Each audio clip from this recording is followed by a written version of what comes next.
Diamond Mat channel, welcome. Right, this video is a kind of full instructional guide. I say kind of because I'm using a mount, something I made in a full instructional guide years ago, literally 5 years ago, and it's a bit like I was new to making videos 5 years ago, new to full instructional guides. This is literally one of the first ones I ever made before I even had the patron page.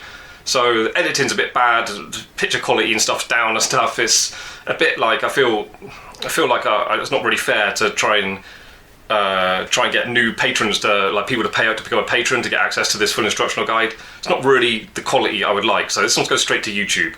Like when I was a kid, when movies come out, they're a bit crap. They wouldn't go to the cinema, because they wouldn't make any money, they just go straight to VHS. So this is a bit like that. My full instructional guides, if they're a bit low quality, they don't go to Patreon, they go straight to YouTube. Anyway, all the information's there. If I made the video again today, it would be the same information, doing the same thing, showing the same thing, all the same techniques and methods and literally the same tools and stuff. Just it'd be better picture quality and I'd do a better job of the editing. So anyway, I chopped it up a little bit, made it flow a bit better for this video. It's a nice thing we're making though. It's this is silver and CZ, yeah, I'll be honest about that, but it's the same as making it gold or platinum with diamonds or sapphires, whatever. All the information's there to make that. It's a nice thing, and I hope you follow the instructions. Essentially, it's a ring, and we're doing this like corded bracelet, this knotted bracelet down the sides, and I'll show you how I do it. I've learned it from YouTube, but I learned it from multiple different videos in American and Japanese as well. I just copied what they were doing, and this is my version. I'm showing you how to do it. And I literally make money these. This is like my stock piece. I got orders for this kind of thing. Different design, not like a pendant diamond cluster or anything. But yeah, this is literally what I make for my local shrines. They sell these to people and I'm the person that makes them. Cool, so I'll give it to you. Hopefully make it yourself, make yourself some money, why not? So thank you to the patrons that make this channel possible. We've got new patrons, we've got Mike D, Jeremy Bryant, and Catherine Wells. So thank you very much, guys. These people have access to not only like full instructional guides like this one, they've got access to all of them. There's like, this might be the 39th one now, coming up 40 full instructional guides. And it's hours and hours and hours of like deep instructional tutorials on making jewellery, go from start to finish. I just pour out all my expertise and all my knowledge I've gained over the years. So I've got 23 years full-time employed experience, and then since then been concentrating on teaching the trade. So I've got a bit of experience, trained up to a high level. I've always specialised in hand making pieces, is what I enjoyed the most, is what I tried my hardest to be the best at, and I got quite good. I worked with very skillful jewellers and made some very expensive pieces for very wealthy people. So I've got a lot of good experience, and I'm happy for this opportunity to share it with you. But if you want the best of what I've got to teach, you've got to become a patron. So it's patreon.com/diamondmelter. It's a link in the description. And click on that, become a patron, become a classic or official patron, and then you will get access to all these full instructional guides. Been making them for like 5 years now, and yeah, that between 1 and 3 hours long, like just rammed with information on teaching you every little tip and trick I know to make jewellery. So the latest one is this one, but again, quality is a little bit down to what I would normally create, so free on YouTube, watch it, enjoy it, learn to make it. Doesn't have to be a ring like that, you can have any ring, just a solid metal ring will do if you want to practice with something. And yeah, make yourself a little bracelet, a nice little gift. If you're doing it something cheap, something very expensive to sell for a lot of money if you're really going for it with diamonds and platinum and stuff. So cool, let's get into it. Click like and subscribe, please. So since I made the effort to lay these in a circle nicely, I may as well get myself a bit of a measurement kind of guide that I know what I'm doing with. Okay, let's call it. I'll aim for like a 16mm diameter circle. This outer halo isn't going to be, the stones aren't going to be laying flat. I want them tilting out slightly. So there's going to be a slight kind of coniness to it, if that makes sense, like a tapered top half. And the reason for that is, I believe, not all jewellers agree with me, but when stones are laid out flat, there's almost an illusion that they're going in, and things can look concave and a little bit ugly. So I think you should always tilt things slightly outwards when you're going around in circles or laying things flat. I think everything should be on a domed kind of surface. Let's get started. If you don't know this technique, half rounds. Get it nice and close to the end. The half rounds go on the peg. Parallels. Just bring it down a little bit.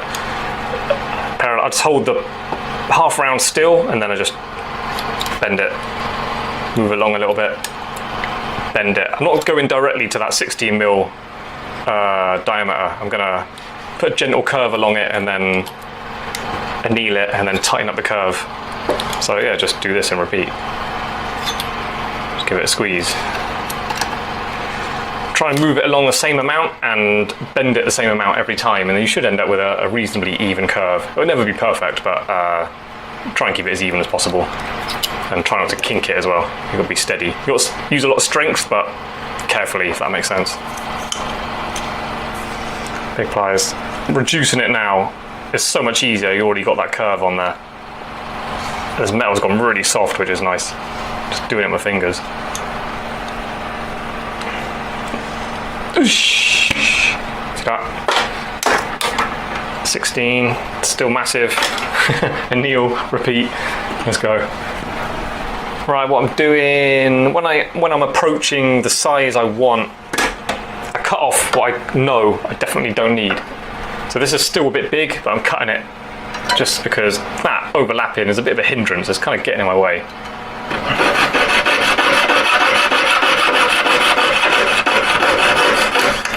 Boom.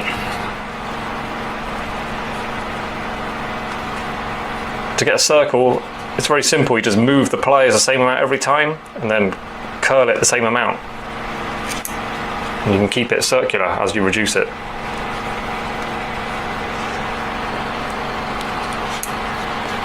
You should end up with something a good size, as round as possible. It hasn't got to be perfect, but you're certainly benefiting and making life easier for yourself further down the line if it's as round as possible now.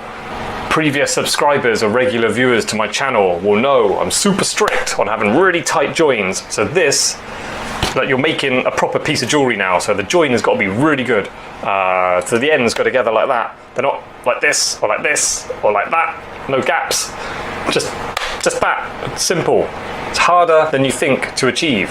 I got it by filing it as good as I could and then cutting through the join, closing it up tight, cutting through the join, closing it up tight. I think I did it twice and now it's good. So a tight join is going to be invisible when it's soldered, and the solder join is going to be strong, and it's just the best way to go.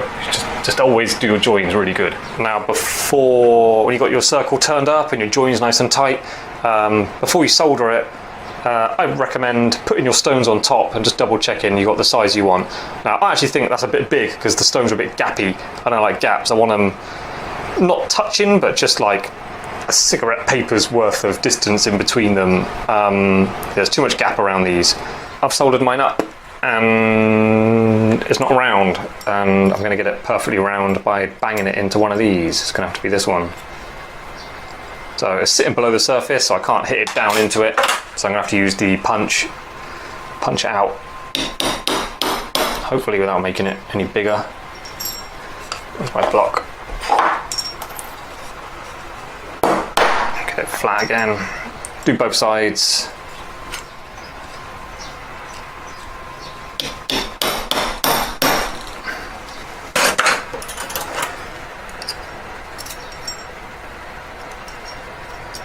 Get in there, look. And flatten that again. That needs annealing, but I can't bother.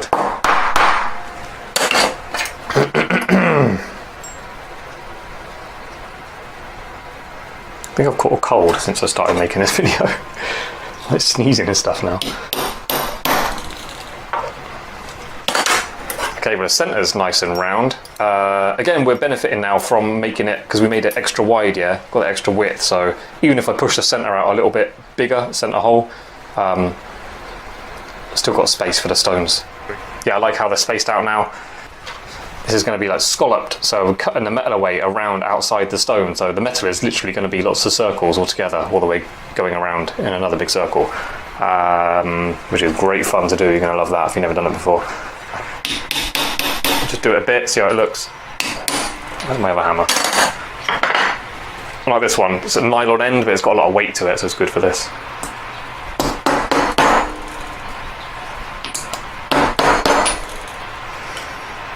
Okay, that's all right.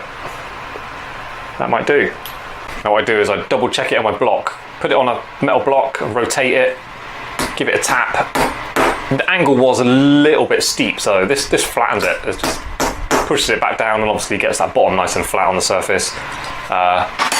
Yeah, so give it a tap, get it at the angle you want, or you might want a steeper angle, in which case put it in a punch with a smaller socket. But yeah, for me that's alright. Gonna check the stones on it. If you don't already know, if you want any beeswax, just wipe a little bit on the surface. You haven't got to heat up or anything, just a little bit, and leaves a kind of sticky, grippy layer on your surface, so when you place stones on, they kind of stick to it.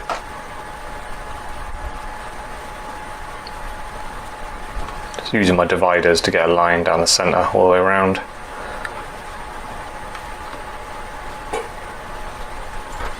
There you go. Your saw blade, yeah, is a perfect straight line, perfect hairline. It's always straight, as long as you've got it tight.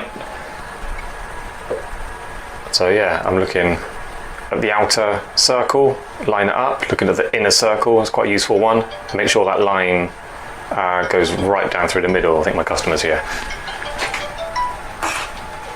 Moshi moshi. Hi. I always put the saw blade right over the top of that, and then line it up with the bottom one, and making sure I like the look of it going directly through the centre of the hole in the middle, which goes back to making it important to make it perfectly round. It helps you out doing this.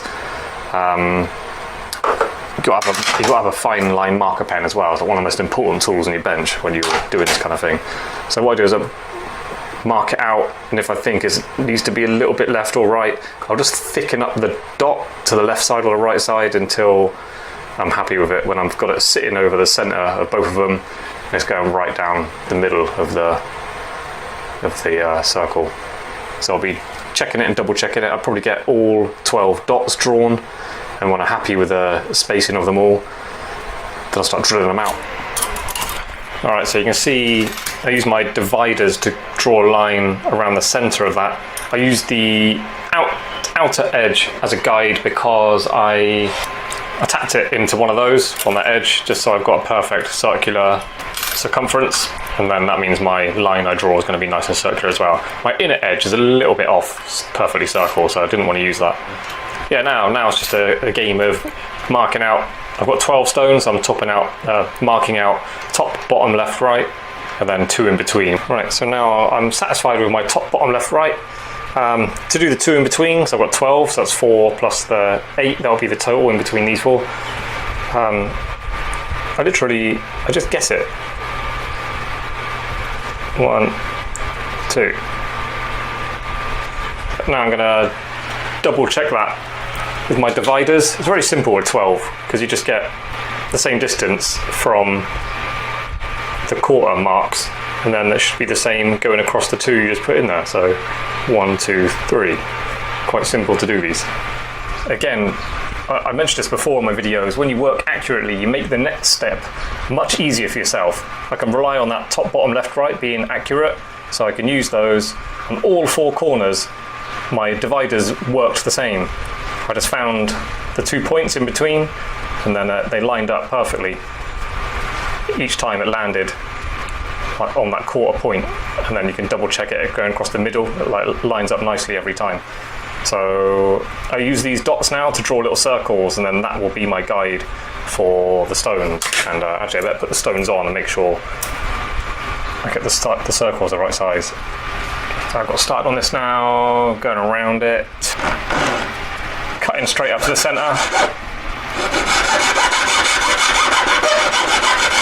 and then I'm chopping a little edge off both sides of it. So I'm just getting these little triangles going around the circles, and it's just so I've got less filing to do. I went around the outside, there's a little bit less space to chop out with the saw frame, so I'm just doing the lines in between the stones, and then I'll just go straight to my file and get those little triangle shapes out with the file only.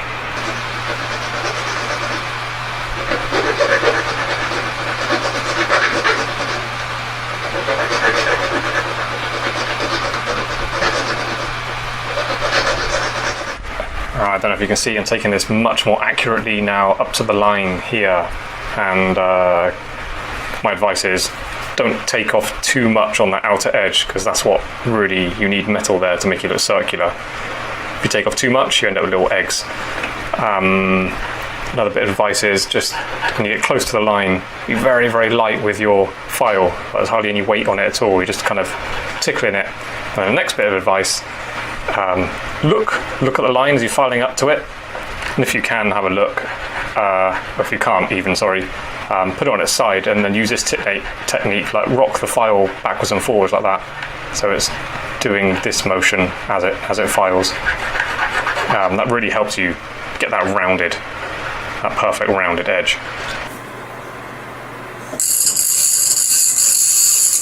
Take these off, do them individually. Probably going to ruin how round they look. Yeah, that one looks worse straight away.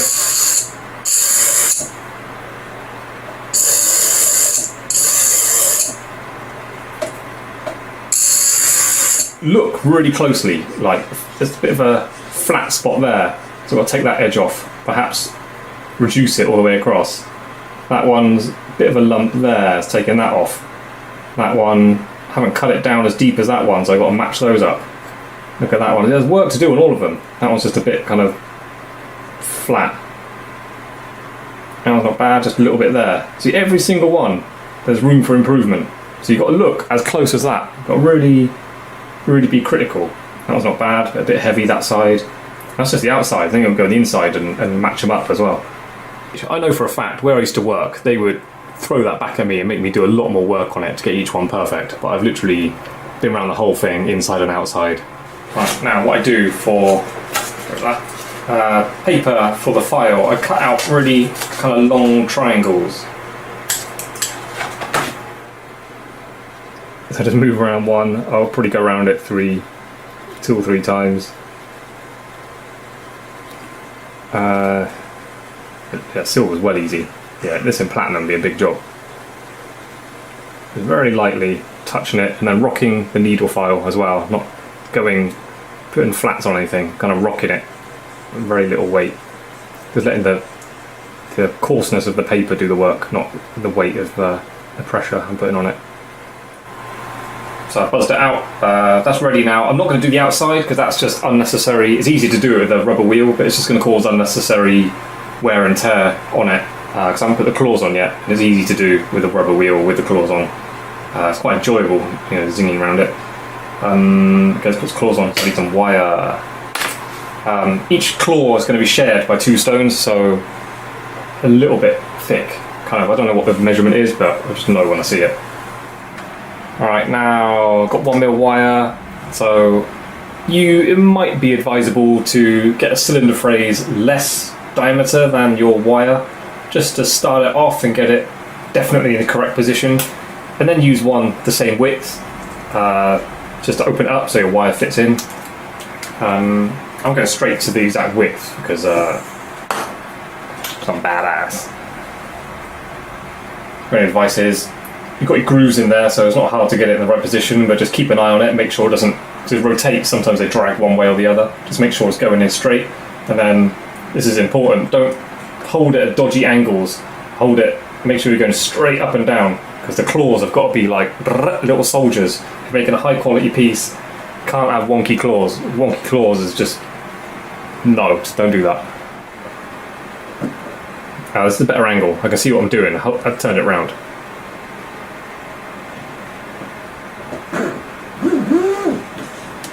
So not just left and right, it's like up and down as well, making sure you're going with the top plate of the metal, not like, you don't want it sitting horizontal and the claws going directly vertical. The claws have got to come out 90 degrees from the surface, so they are all going out a little bit. So bear that in mind when you're cutting.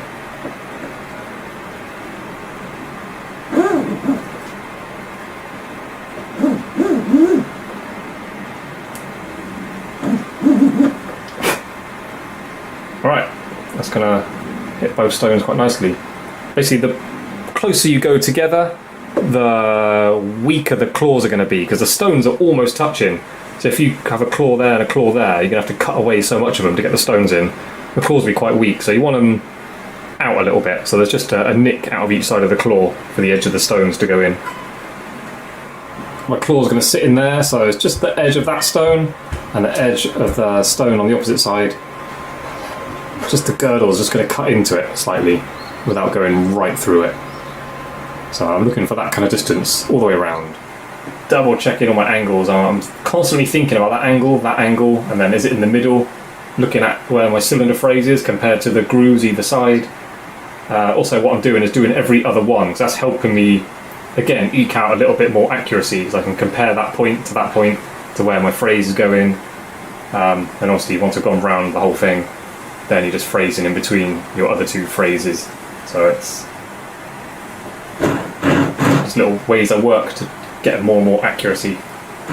So I've finished going around mine now. Should look something like that. Weird wobbly cog thing. Try again your stones on top, put them upside down, just touch them on, make sure you like how they're sitting. My one, when I looped it and put a stone on it, I'm going to bring my claws in a little bit closer around all of them, all the way around, just because I think it's just on the edge of what's going to work, so I just want it to be more comfortably set, but more securely set, I should say. Been around it with a fine drill. I'm going to open them up a little bit now with a bigger drill. I wouldn't. Yeah, been around it with the bigger drills. I would say there's a little bit of advice, just be careful with the backs. Make sure the back looks really nice, because the front, all that's going to be hidden by the stones, yeah? So the back is your metalwork that's on display. So people can turn it around and look and judge you as a jeweller. So I'm just going around it with the ball phrase, opening them up a little bit. I've got a perfectly circular dip now. I can use that as a guide to make these more accurate. And then we're ready for putting the claws on. Okay, I'll show you how I make these little U-shaped claws. Now if you just hold it with your round nose snipes and turn it up, what happens is you turn your U, you're holding it on the side and the U goes under and then up the other side, which means you get a dent from your pliers on the side of the claw, which means there's work to do and possibly just going to balls up your piece a little bit. You don't want to have to fix a dent every time you put a claw on. So what I do is hold it with these, make sure you've got like 5-6 mil, whatever you need for your claw length. Start the bend there, and then I hold it with these right at the bottom, so it's not on the side, so then it's just turning it from there. So now, yeah, it might be a bit loose on the piece. So now my dent, you see, is kind of on the bottom. So now when I hook it on there, that's on the bit that's going to be cut off. So there's no horrible dents to clean up. So I'll just, after that's cut off, I'll just have two nice straight claws either side. Et voila. So now I have a pile of U-shaped claws. Ideally, you want them sitting around your pendant like little soldiers, perfectly straight and perfectly in line. So two claws need to run along parallel to each other, and then that curve needs to be the same distance. So basically the gap between the two claws is the same. So I just check over it, 3.12, 3.16, 3.14, 3.12, yeah, they're all kind of a bit samey, so don't have to be exactly, this is like hundredths of a mil, but you can try to be quite accurate with them. So I've got one soldered in and one just hooked on that I'm making adjustments to. So I'm holding it from the side, so going straight across, like 1, 2, 3, 4, like right across the centre. I can turn it around to make sure they line up nicely that way. Just always looking for accuracies and then having the attitude to take a step back and correct it and make it better if you need to. Just proceed slowly, there's no rush. Just get it right is the most important thing. Right, put 3 on now. Left, right, bottom, left, right, top, whatever way you want to look at it. I am really pushing what's possible with one of these. I don't think anybody in the world has ever made such a fine piece of jewellery with such basic tools. So looking at them, do you see what I mean when I mentioned earlier about when you've got a line on the side, your brain kind of fills in an imaginary line going across the centre. I mean, you can almost sort of see the central point, but there's nothing there.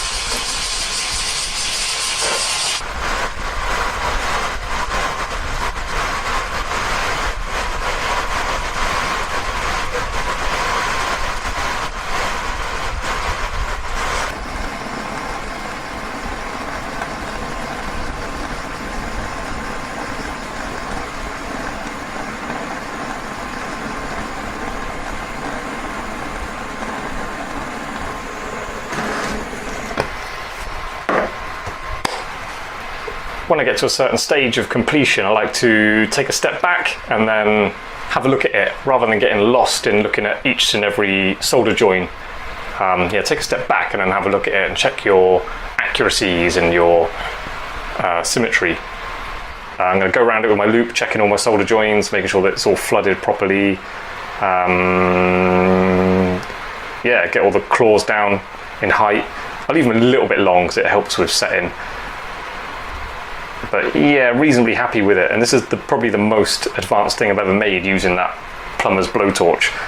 So it's a bit of an experiment for me. It's come out quite well, a little bit messier than what I know I would have done last time with my proper soldering equipment where I worked in London. But it's alright, I got the job done. You noticed how it looked really wobbly and horrible once you saw all the grooves where the claws went, but now the claws are back in there. It all looks like nice and round again, all my scallops. It's a weird illusion. You get a lot of that in making jewellery. Weird little things happen with tricks on your eyes. Alright, cleaning up around the outside. Been all the way around it with the rubber disc. Now, using my little homemade paper whizzer. Basically just a metal stick with a split in it, and then you put your bit of folded paper in there. Without pushing hard, because I don't want to ruin my roundness. I'm just letting that flappy bit go around there. Just moving it around. And where this is good, puts paper marks that way, and when you're polishing it, you polish it that way, so it's better for getting any little lines out on the polishing motor. Helps flatten the claws a little bit as well. Okay, let's cut these loops off, which what I've done is I've cut them all off with my little cut-off wheel. Just getting them down a little bit closer to the metal, and then I'll go around it with a flattened rubber wheel. Alright, take your time doing this. There's no sprint to the finish line when you're hand making jewellery. If anything, you slow down more and more and more as you get to the end. Just really making little tweaks, just trying to get more and more perfection out of it.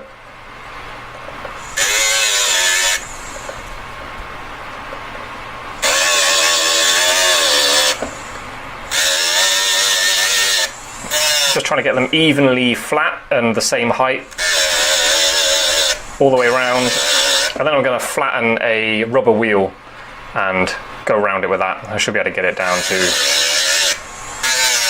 to the surface.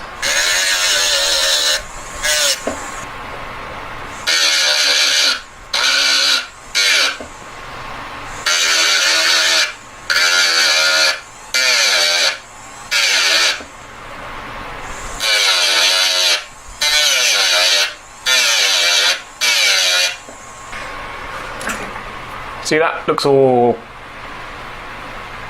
ground out and horrible because we're doing it with that. Rubber wheel wasn't really touching it that much, so I've got a paper disc. I cut it down by spinning it and putting a knife blade in the back, and then it just cuts out perfect circle. So I'm gonna put that in there, that in there. There you go, wallop.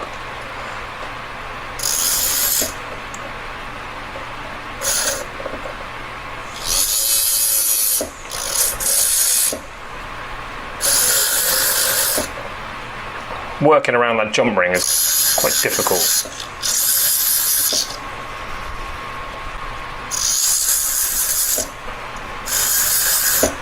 So I soldered it on with less risk, but because I left all the U's on, but now it's there, it's getting in my way when I'm trying to clean up the back. I'm just going around it now from the outside, and not this angle, because there's a few spots where I've put a little concave dip in it. I'm just evening it out a little bit more. See there, I don't know if you can see that on camera, there's like a dip in the centre. So this angle gets rid of that.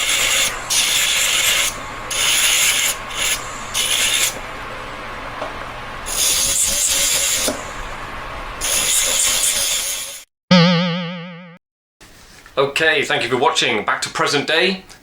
That piece, that literal piece that you've seen in the video, that's this one. Found it in the box, And unfortunately, I set it. I think what happened was a couple of years ago, I was doing an exhibition. I was invited to take part in an exhibition of like creative people in this area. And so of course I'm showing off jewellery, so I just wanted as many pieces as possible. That mount I made, I set it so for the exhibition, not for a video. So it's all fully set now, no video for that, unfortunately. Setting, if you can make that, if you got through the video, if you followed the instructions and treated it like a real tutorial and made the mount for it, if you can do that, you'll have no problem setting it. Setting, yeah, for jewellery, is like, imagine a restaurant. You got the Michelin star chef doing the cooking in a restaurant, and then the guy who like loads up and empties the dishwasher. They're the equivalent of the setters in the jewellery trade. If you can make the mount, you can do the setting. Diamond mounters can do anything a setter can do. Setters can't do hardly anything a diamond mounter can do. So I'm not joking. Yeah, if you can make, there's no video tutorial for the setting, but if you can make the mount, you'll be able to set it. Don't worry about it. Have a go. Cool. So that's that. That's all polished and finished, ready to go. I'm going to show you now how to do the like cord bracelet. Okay, you're going to need some tools. Doing this, it's easier. This is easy to learn, but I do recommend you have a few practice runs before you actually try to create your bracelet. The cord, I want to give advice as well. The cord I'm using, this is like proper bracelet making cord. It's plasticky, it's sort of can fray, it's twisted up like string, but it's like nylon. And there's a million different colours you can buy it in, so I chose it. It's nice and flexible. You can, this is literally the first one I ever made, in like paracord. Paracord does the joblet, but look how big it is. That's 2mm cord, finished, really thick. It's something like a teenager would wear, or I don't know. I mean, I have to say a teenager. I actually wore this for a bit. I quite like the look of it. Then I decided it was just too big. Yeah, it gets massive when you're using thick cord, so be wary of that. And then paracord as well, very cheap, good to practice with, but you can pull the knots really tight and they don't really go tight. They all look the same really easily. This stuff is far more sensitive to the consistency of the knots, so that's why I say have a few practice runs. Get the feel, whatever you're using to make the bracelet, practice with that, and then you'll get good at making the knots, not only learning what to do, but actually being consistent with the tightness of them and how you want them to look. Yeah, so do what you got to do for that. You're going to need your charm. Obviously you need a lighter. Any old lighter will do, but I think this is slightly the better option, one of those gas powered ones. Tweezers, sharp tweezers, but not crazy sharp. These literally were really sharp. I just rounded off the ends ever so slightly with my buff stick. A broken drill bit, or anything that's about that dimensions and about that length with sharp one end. I'm going to bang it into the tabletop, that's why. Electrical tape, a ruler. Unfortunately I broke mine the other day. It had to be the one side as well, didn't it? So anyway, a short-ish ruler, 6 inch, 15 centimeters, whatever. A pair of scissors, and I think that's it. I think we're good to go. I'm at this table rather than my workbench because I'm about to tap this into the top. I don't want to put a hole in my peg. I don't want to bang a hole in my nice new workbench top either, so that's why I'm here on this table.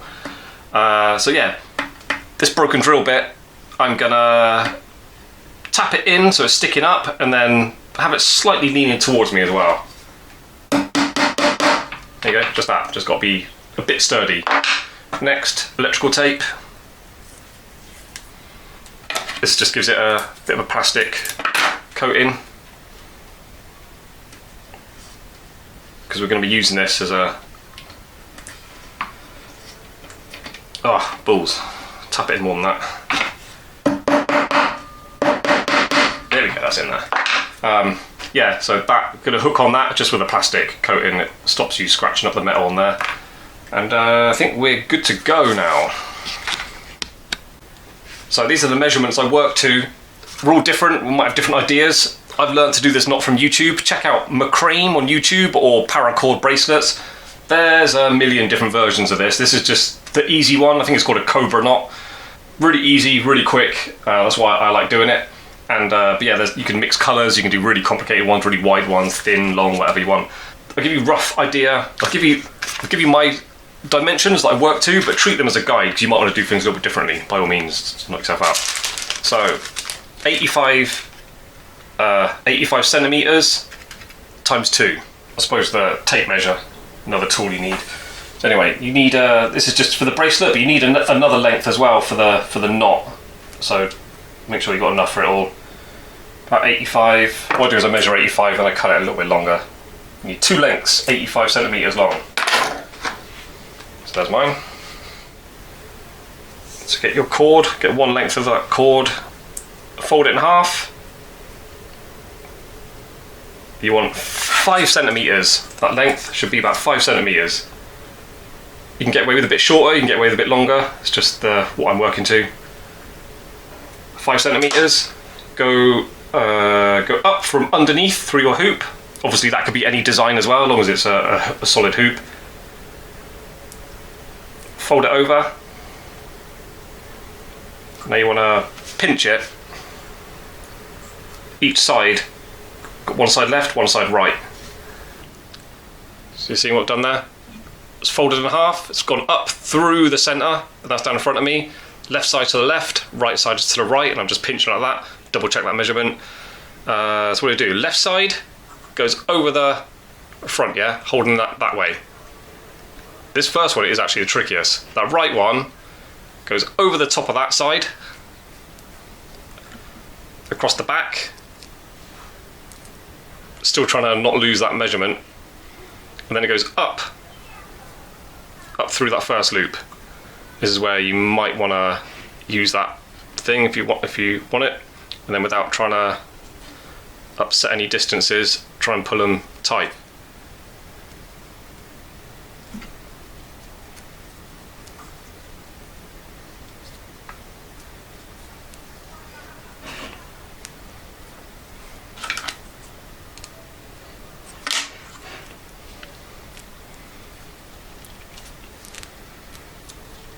And you should have something looking a bit like that.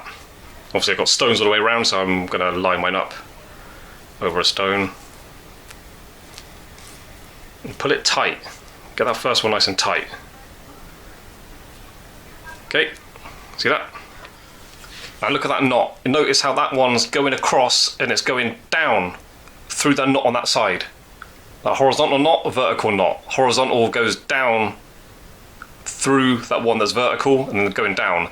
That one that's down, always work with that one, and that goes across the front first every time. Well, it's important to remember that, because then you get don't make any mistakes with the knots and everything is consistent. So say doorbell went or whatever, my phone went, I had to go take a call, go out to the door, whatever, I can just forget about this and just leave it there, come back to it and just look at it. That not horizontal one is going down through the vertical one on the side, so I know to take that one first. So it's that side, then this side, that side, that side, as you work your way down. So that side's going down, take that one first. It goes over the top, in front first. This side goes over the top of that, around the back, and up through there. Pull it tight.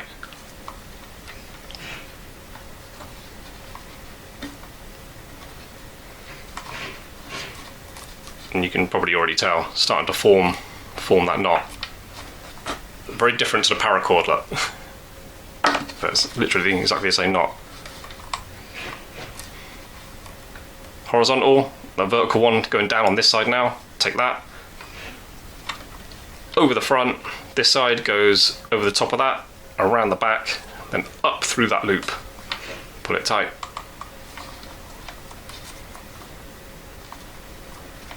Check your consistency, sort of nudge the knots around, keep them all going straight so you're not making bends or anything.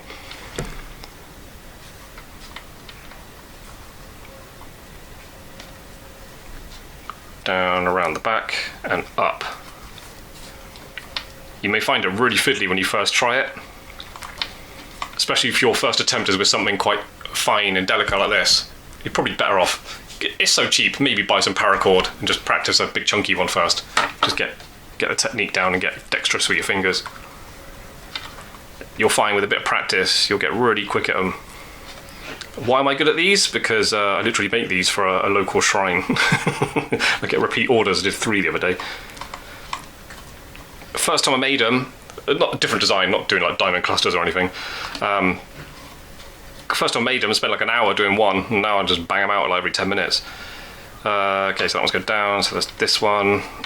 over the front, around the back, up through that loop, pull it tight. So I won't film anymore. I'll meet you, I'll turn the camera back on when I get to this end. I'll give you more instructions when you get to the end.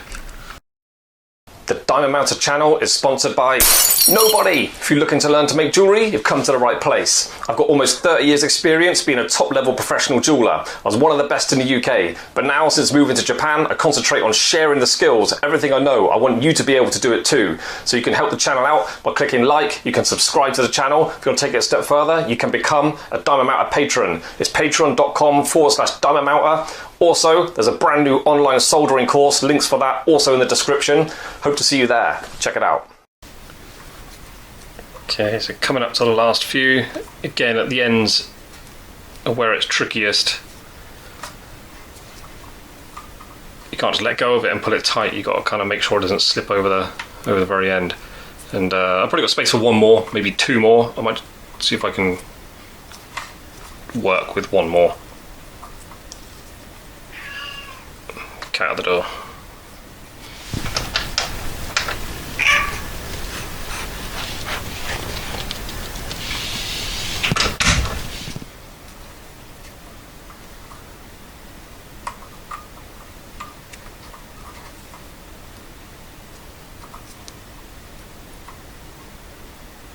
Okay, that might be alright.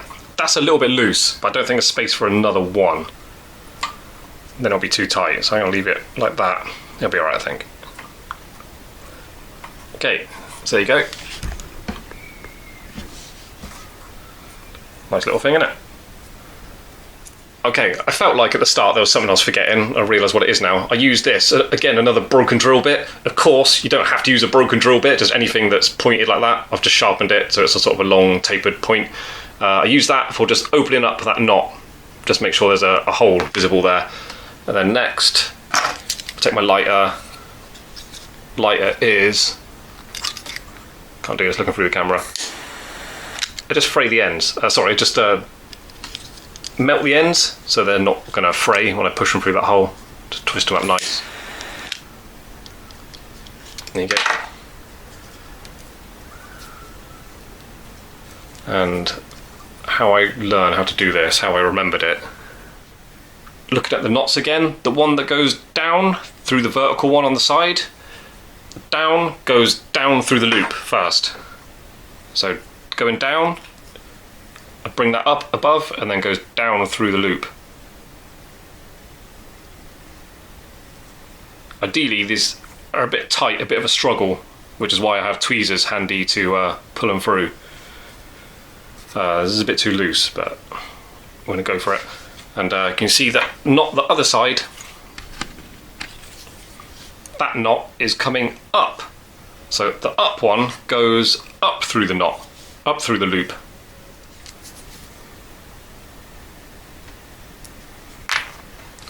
Up.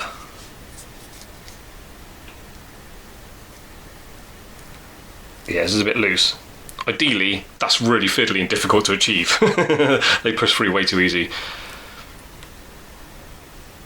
And then I pull them tight. The video I got instructions from for doing that was a Japanese one. They did something way more complicated. There was like more threading. I just do those two moves and then pull it tight.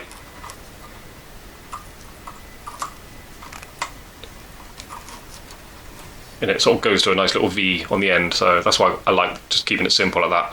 And what I've made using that technique, they haven't come loose, I've had no complaints with them. My wife's been wearing one to test it out, my techniques, and no negative effects, so that's good enough, I think, in my book. I just cut them short, wasn't recording, thought the camera was recording. Basically, I was saying I used to do them 12, I've since tweaked them to 10, so measure 10 centimetres from the knot down to the end, snipped it off, now I'm about to melt the ends again.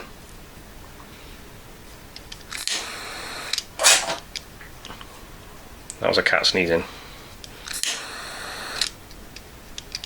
And then just one last final thing, just do a simple under and over knot again and try and get that knot to go tight right at the end.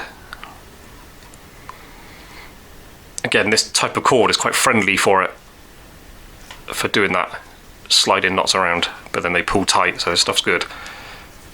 that just finishes it off. You've got the options of putting little beads on there or whatever, I don't know. It's one of those things where I'm just showing you what I'm doing, and then you're free to change the measurements, change the knot designs, change the whatever. So that half is now complete. So now we need to do the exact same thing again. Same lengths, same type of knot, same everything. Go in opposite side. So just coming to the end of the other side now. That last loop, that's way too big. I can't accept that. So I'm going to do one more, but I'll just show you what I do when I've got one that I'm thinking is going to be problematically tight. Before I pull that knot really tight, I get this tool again, just thread it through, then put it really tight. Et voila, helps you out. That's probably correct actually, what that is there. So just seal the ends of the cord. That one's going up. Up goes up.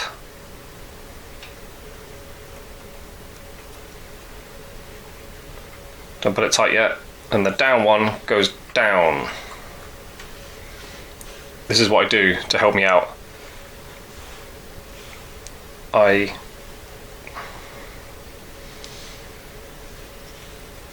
can't speak. I see that? I fold that down like that, I just hold that in that position. So down, down goes there.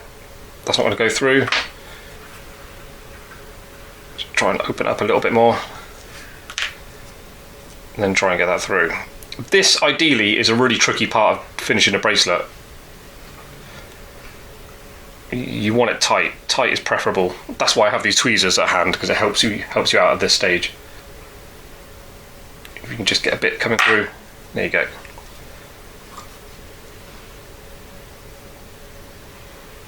Just carefully, evenly tighten it up. There's no yanking, you sort of do everything carefully.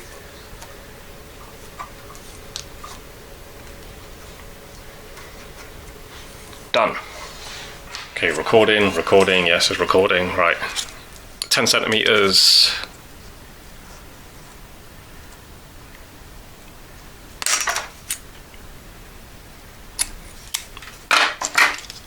Reseal the ends. I like this lighter because a normal lighter flame is quite gassy, so it's a bit of a dirty flame. This one's a much cleaner flame, so it's less likely of making the threads go black or something, I don't know. I just think it's a better tool. So yeah, got that done. They're sealed up. Now just put a little knot on the end.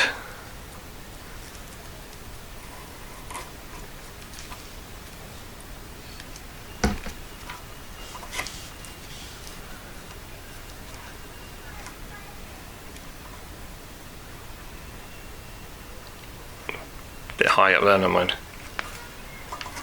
Okay. We are ready for the next step. So at this stage, put a cloth down, something clean at least, and we need to hold it in a position like that. I have used in the past a bit of blue tack on the end, didn't like that because I didn't like the idea of blue tack being stuck to my material. The last few I made, I just tried to get them to sit like that, good enough. And then the spare bit I've got here,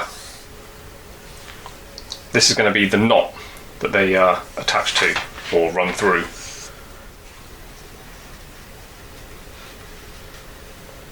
So try and keep them in pairs, not just all twisting around each other. Easier said than done, I know. Take this length.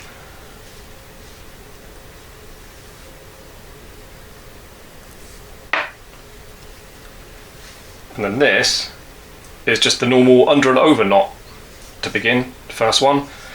I learned this off of YouTube as well. Again, they did something more complicated.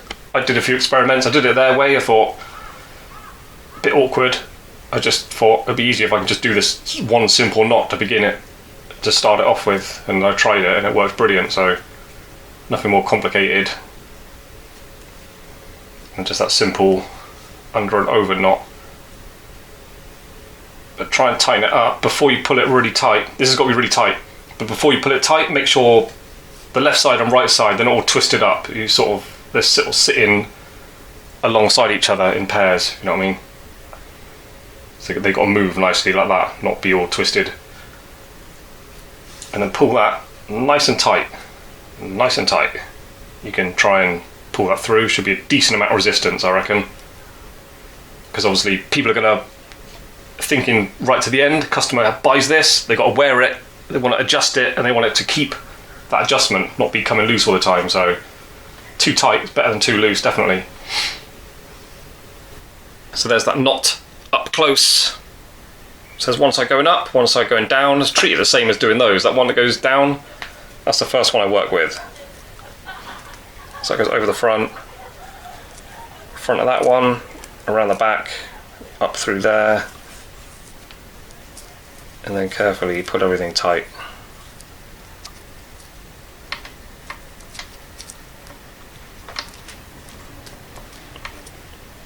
That one going down. So it's this side now.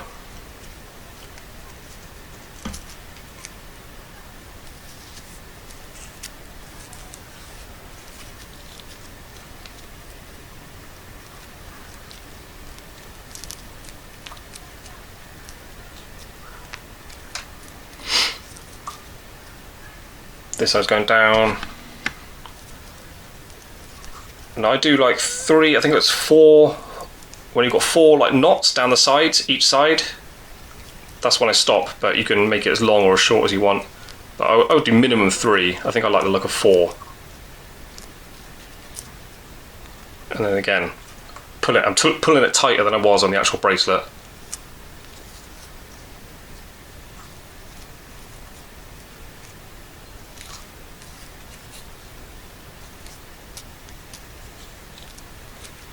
See what I mean? See the knots on the side? That's what I'm talking about. 1, 2, 1, 2. When you've got 4 each side, that's when I think's enough. The longer you go, I think the more resistance it's going to have. It's going to work more efficiently as a knot, but there's a balance of what looks good and what works good. I think 4 each side is a good place to stop. There you go. That's how I like to leave them. So how do you finish it? What I do is I snip off, leave about 2 mil, twist it up is the technique I do. Watch this. And melt it a bit more than before, and then tap the metal part of the lighter on it. And try and sort of spread it over the side so it can't go back through that hole. So pull the knot nice and tight. Pull it tight, obviously, before you cut it. About 2 mil. Tighten up the end, melt it a bit more than usual, and then spread it against the metal part of your lighter. And that is finished. Give it a trial run. A lot of resistance is going to hold its position, and then it should open up enough. Those are my measurements, where a man can get it on if he wants, or a big female. But it will tighten right up. I suppose you could join those together at the end if you wanted, but that tightens right up where it'll fit a baby. You may, if you sell one, if you're making it for a customer, get the measurements for their wrists and stuff and their hand. Make sure it's big enough, it opens up enough to go over their hand, and then tightens up enough to they can wear it how they want. That's all in the length of what you've got coming off the end of the bracelets. And then I chose that 5 centimeters, look, because I have to open it up to get it on my hand. There's 5 centimeters from the center point. It goes around the wrist enough. Even my wrists are not big my wrists are probably quite skinny compared to a lot of men. But it goes around enough, look. So I think for most women, 5 centimeters is about right. Perhaps I can go a bit shorter with these. Might go down to 8 centimeters rather than 10. That's not a typical design a man would wear, but I don't know anymore. I'm 46 years old. Young men are very strange to me. Maybe they would wear that. So yeah, there you go. A nice little piece of jewellery. Look at that. Imagine that, platinum, nice diamonds. That is a valuable thing. Not too difficult to make. So there you go. That is a nice thing. Perhaps some sort of bead, some sort of diamond setting on the end somehow, if you want to really go to town and create something for yourself worth a lot of money. But that nicely made, diamonds and platinum, that's worth a lot of money. The material part doesn't cost hardly anything. It's just your time and how nice and neatly you can work. And whatever you want to achieve, really, as long as it's like an enclosed hole in the middle, you can do anything you want. Perhaps slightly bigger might suit that a bit more because the bracelet's a little bit wide, overpowering for the size of that. It's even an idea if someone's got a ring they've inherited, like maybe their dear old mother's passed away, they want to wear the ring but it's too small or too big, whatever, they don't want to change it, or it's too old and worn out to be sized. It's an alternative way to wear a ring that has a lot of sentimental value. Turn it into a bracelet. So there you go. Whatever you want to do, very versatile. Obviously all the colours. Check out YouTube. The spelling is Macramé. It might be pronounced Macramé or something, I don't know. Or paracord bracelets. There's a ton of things. Hang on, when I was experimenting, got a little bag here. This is literally my first attempt. I just had some paracord and I was in some like plasticky string. The 2-colour one there, look. This is all first attempt stuff. There you go, my first. I bought this stretchy stuff. Elastic didn't work very well. You can sort of do it, but it doesn't work. Don't use elastic. But that was just plastic string. You can do it in that as well. So it's just a nice little thing to learn to do. And it's versatile and you can actually use it to make expensive, nice quality pieces of jewellery if you want to. So there you go.